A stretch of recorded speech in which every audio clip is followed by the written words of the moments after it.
Comienza o dia com uma meditação cortico e poderoso.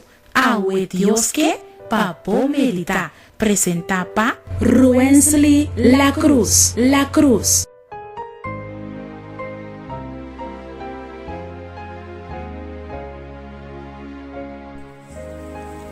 Nossa meditação está intitulada Lagalos. Nosso texto de meditação está guardado em Salmo 32:8.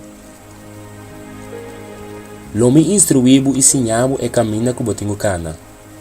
Lo me consejavo, mi wowo taribabo.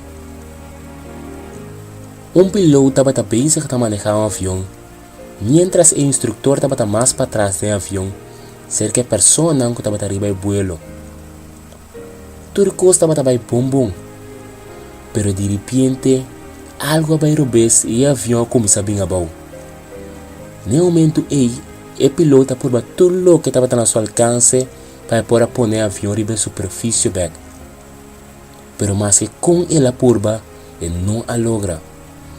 Tem no momento que ela tem tempo tranquilo de dizer lagalos. No momento o piloto queda persistir que não está lagalos. Está sigue por até hora ele logra. Pero hora ele reparar que nada que hace não por logra. Ela lagalos e de repente o avião a cama de direção e a vaina na superfície como estava. Querido oyente, o pibiano está metendo costa na nossa vida, que nós temos de quantas trobas nós de avançar. Problema na qual lá que nos vida está indo a de preocupação, depressão ou tristeza. E a maioria bianos que trata de solucionar isso aqui não de nos mesma força. Pero Deus que bisa nos awe, palaga nos carga na luz e Ele toma controle de nós. E Ele isa nos e põe nos vida riba superfície, caminha nos lo receber bendição tras de bendição.